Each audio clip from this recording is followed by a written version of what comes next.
Yeah, my name is Mark Hake. I'm from Scottsdale, Arizona. There's been years where you had a lot of stocks in your marketable, equitable securities portfolio, and there was one year where you only had 3 in 1987. It seems that whenever you take a new investment, you never take less than about 5% and never more than about 10% of the total portfolio with that new position. And I wanted to see if I'm correct about that. Yeah, well, on the second point, that really isn't correct. We have positions which you don't even see because we only listed the ones above 600 million in the last report, and obviously those are all smaller positions. Sometimes that's because they're smaller companies and we couldn't get that much money in. Sometimes it's because the prices moved up after we bought them. And sometimes it's because we may be selling the position down even.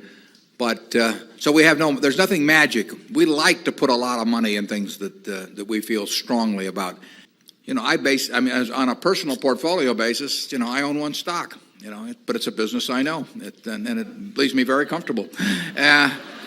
So, you know, do I need to own 28 stocks in order to, have proper diversification, and it'd be nonsense. And within Berkshire, I could pick out 3 of our businesses, and I would be very happy if they were the only businesses we owned and I had all my money in Berkshire. Now, I love the fact that we can find more than that and that we keep adding to it.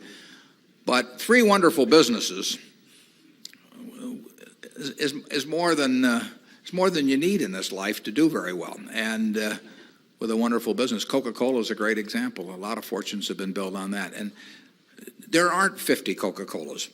There aren't 20. If there were, it'd be fine. We could all go out and diversify like crazy among that group and get results that would be equal to owning the really wonderful one. But you're not going to find it. And the truth is you don't need it. I mean, if you have a really wonderful business is very well protected against the vicissitudes of the economy over time and competition. I mean, we're talking about businesses that are resistant to effective competition.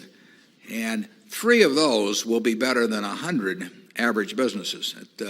And they'll be safer, incidentally. I mean, there is less risk in owning 3 easy-to-identify wonderful businesses than there is in owning 50. I would rather pick, if I had to bet the next 30 years on the fortunes of my family that would be dependent upon the income from a given group of businesses, I would rather pick 3 businesses from those we own than own a diversified group of 50.